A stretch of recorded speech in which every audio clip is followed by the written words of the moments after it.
के जंगल में टुनटुनी नाम की चिड़िया रहती थी। उसकी माँ बीमारी के चलते दोनों पैरों से अपाहिज हो चुकी थी, इसलिए वो बिस्तर में ही रहती थी, जबकि उसके पिता दिन भर शराब के नशे में चूर यहाँ वहाँ पड़ा रहता था। 2 वक्त की रोटी कमाने के लिए टुनटुनी चिड़िया कच्ची पक्की मोमोज बनाकर बेचा करती थी। मोमोज ले लो, मोमोज, गर्मा गर्म मोमोज ले लो, मोमोज ले लो ना साहब। 1 प्लेट लगा दे जरा। हाँ अभी देती हूँ साहब। ये क्या, ये कैसे अजीब से मोमोज है, कुछ खास नहीं है। ये लो 5 रुपए रखो। लेकिन साहब ये तो 10 रुपए की प्लेट है। जा जा, जैसी इनकी शक्ल और स्वाद है ना, उससे तो इसके 5 रुपए ही बनते हैं। टुनटुनी चिड़िया के बनाई कच्ची और टेढ़ी मेढ़ी मोमोज देखकर सभी पक्षी हंसते थे और मुश्किल से दिन भर में 1-2 ग्राहक पक्षी ही उसके पास आते थे। लेकिन बेचारी टुनटुनी आखिर करती भी क्या, एक तो इतनी छोटी और ऊपर से उसे ठीक से मोमोज बनाने ही नहीं आते थे। शाम को टुनटुनी टोकरी उठाए घर आ गई। आ गई मेरी बच्ची। हाँ माँ। बेटी जो कमाई हुई है उससे थोड़ा राशन पानी ले आ, घर में कुछ भी खाने को नहीं है। मेरे पास तो 100 रुपए ही रखे हुए हैं। ठीक है माँ, मैं कुछ अनाज ले आती हूँ। कहाँ जा रही है? ला ये पैसे मुझे दे, मेरी दारू खत्म हो गई है, मुझे वो लेने जाना है। नहीं बाबा, इनसे मुझे राशन लाना है, घर में कुछ भी नहीं है। अगर राशन नहीं लाई तो हमें भूखा ही सोना पड़ेगा। हाँ तो सो जा, कौन सा भूख से मर जाएगी तू, और मर भी गई तो मुझे क्या है, तू चिड़िया ही, मुझे क्या फर्क पड़ता है। टुनटुनी चिड़िया के पिता कालू को उसकी खूब पिटाई की और उससे पैसे छीनकर चला गया और अपने दोस्तों के साथ दारू पीने लगा। तो वही दोनों माँ और बेटी रोते हुए भूखे पेट ही सो गए। लेकिन आधी रात को अचानक टुनटुनी चिड़िया की माँ टूनी चिड़िया का पेट दुखने लगा। मेरा पेट।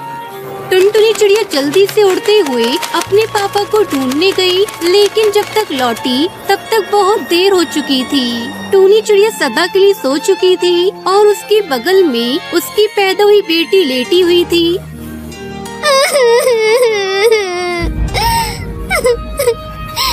नहीं माँ, तुम मुझे छोड़कर नहीं जा सकती। टुनटुनी चिड़िया ने अपनी बहन को गोद में ले लिया। तभी नशे में धुत होकर कालू वहाँ पहुँचा। अरे टुनटुनी, मेरा बेटा आ गया इस दुनिया में, ला दे, मुझे बेटा हुआ है ना, जल्दी बता। नहीं पापा, मेरी बहन हुई है। इस कलमुही ने फिर से चिड़िया को जन्म दे दिया, इससे तो मैं बताता हूँ। कालू कौवा टूनी चिड़िया की लाश को डंडे से पीटने लगा। तभी टुनटुनी चिड़िया से रोकते हुए कहती है, नहीं पापा, मत मारो माँ को, मत मारो, वो मर चुकी है, वो हमें छोड़कर जा चुकी है।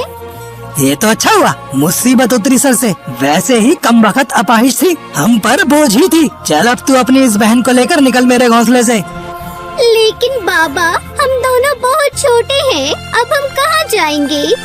जहाँ मर्जी जाओ मेरी बला से, लेकिन मेरे घोंसले से निकलो चलो। फिर टुनटुनी चिड़िया अपनी बहन को उठाकर वहाँ से चली गई और एक पेड़ की डाल पर जाकर बैठ गई और रोने लगी।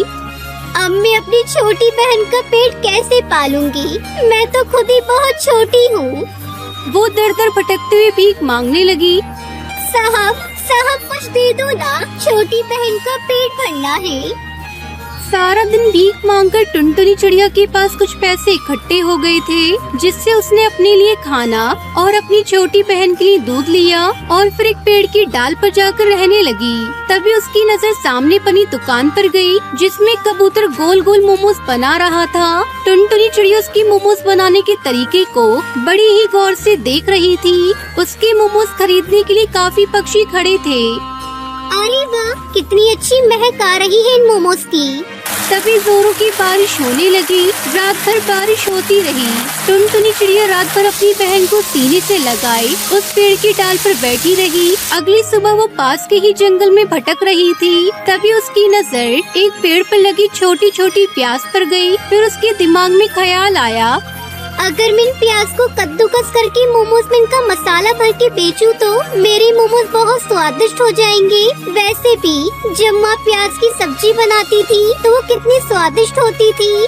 टुनटुनी चिड़िया बिना देर किए फिर बाजार में भीख मांगने लगती है और एक हफ्ते बाद जब उसके पास कुछ पैसे इकट्ठे हो जाते हैं तो उनसे मोमोज बनाने का सामान और एक कद्दूकस खरीद कर लाती है। फिर उन प्याज के टुकड़ों को कद्दूकस करके उसका मसाला मोमोज में भरकर उन्हें मिट्टी के चूल्हे में बनाकर बेचने लगती है। ले लो प्याज के मोमोज ले लो। प्याज के मोमोज खाकर आप पक्षियों को मजा आ जाएगा।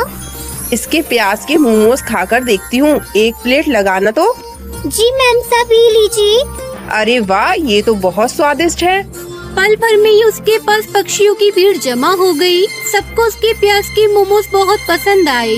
उस दिन उसकी खूब कमाई हुई और अब वो हर रोज प्याज के मोमोज बनाकर बेचने लगी। कुछ ही दिनों में उसकी अच्छी खासी कमाई हो गई। उसने एक घोंसला ले लिया और अपनी छोटी बहन के साथ खुशी खुशी वहाँ रहने लगी।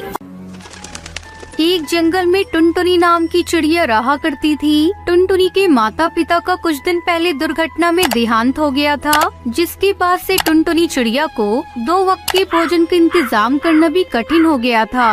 एक दिन टुनटुनी चिड़िया दुखी होकर सोचती है, इस जंगल में तो कोई भी मेरी सहायता नहीं कर रहा है। जब से माता पिता गए हैं तब से मैंने पेट भरकर 2 वक्त का भोजन भी नहीं किया है। मुझे अब जल्दी अपने लिए काम ढूंढना होगा, वरना इस तरह तो मैं भूखी ही मर जाऊंगी। ऐसा सोचकर टुनटुनी चिड़िया उड़ते हुए जंगल की ओर चली जाती है। वहाँ पर वो पक्षियों को मोमोज के ठेले से मोमोज खरीद कर खाते हुए देखती है। अरे वाह, ये कौन सी चीज है जिसको खाने के लिए पक्षियों ने ठेले पर इतनी भीड़ लगा रखी है। क्यों ना मैं भी ये मोमोज बनाना सीख लूं और जंगल में अपना मोमोज का ठेला लगा लूं। ऐसा करने से मेरी गरीबी भी दूर हो जाएगी और मेरी रोजगार की समस्या भी हल हो जाएगी।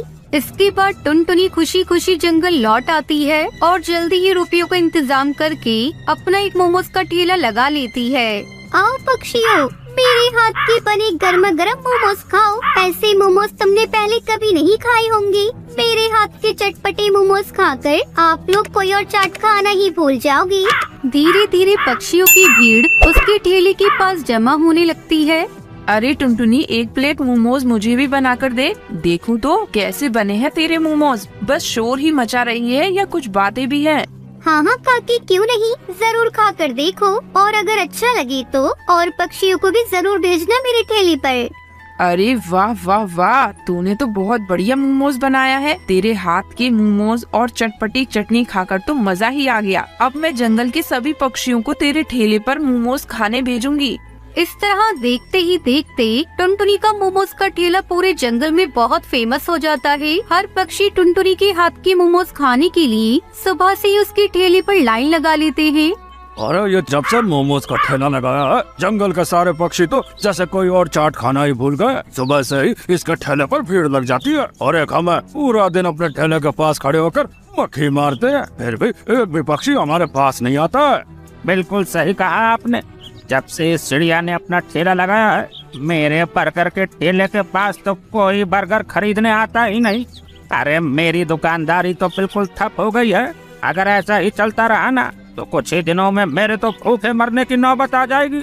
अरे हम लोग इतने सालों से यहाँ दुकानदारी कर रहे हैं, हमारी भूखों मरने की नौबत क्यों आएगी? तो बस देखता जा, भूखी तो ये चिड़िया मरेगी। अरे जिन पक्षियों ने इसे सर पर चढ़ा रखा है, उन पक्षियों के हाथ से ही थपके देकर सुंदरवन से बाहर न निकलवा दिया तो मेरा नाम भी माखनलाल नहीं।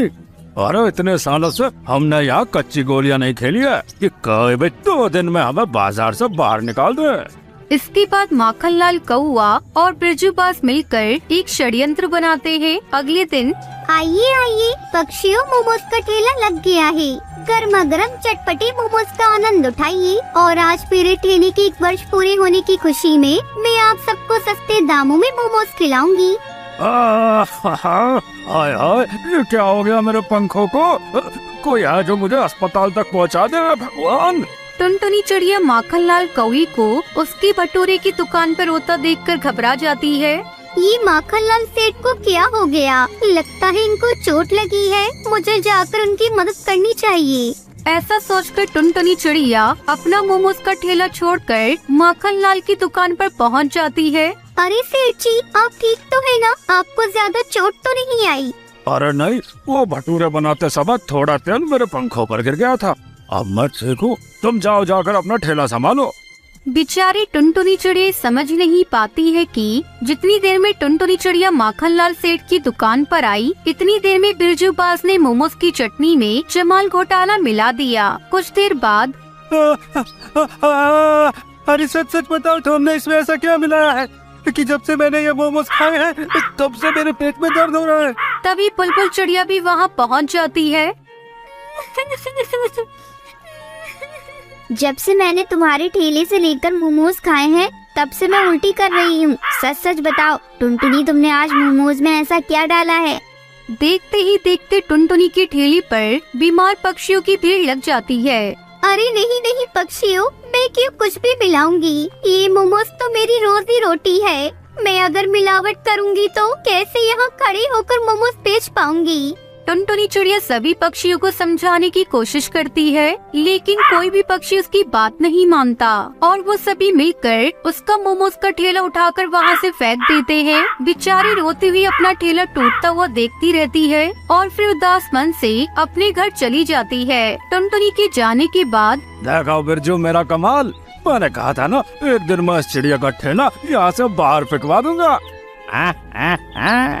अरे वाह सेठ जी, आपकी बात तो बिल्कुल सच साबित हुई। अब कल से हम लोगों को दुकानदारी में टक्कर देने वाला कोई नहीं होगा। अब तो हम लोग नोट छापेंगे, नोट। शर्म नहीं आती तुम दोनों को? वो बेचारी भूली भाली बच्ची किसी तरह मोमोज बेचकर अपना घर चला रही थी और तुम दोनों ने षड्यंत्र रचकर उसको इस जंगल से बाहर ही करवा दिया। इससे पहले कि मैं जंगल की सभी पक्षियों को इकट्ठा करके तुम दोनों की सच्चाई बताऊं, तुम्हारी भलाई इसी में है कि तुम दोनों जाकर टुनटुनी चिड़िया से माफी मांगो और सभी पक्षियों के सामने अपनी गलती कबूल करो। बबली कबूतरी की बात सुनकर बिरजू और माखनलाल को अपनी गलती का एहसास हो जाता है। हमें माफ कर दो चिंकी, जलन की वजह से हमने तुम्हारे मोमोज में मिलावट की थी, लेकिन अब हमें समझ में आ गया है कि मेहनत करने से ही हम आगे बढ़ सकते हैं, किसी को पीछे धकेल कर नहीं। हम सबके सामने अपना अपराध कबूल करेंगे। बस तुम कल से उसी जगह पर अपना ठेला लेकर आ जाना। इसके बाद टुनटुनी माखनलाल और बिरजू को माफ कर देती है और खुशी खुशी अपनी मोमोज बेचने लगती है।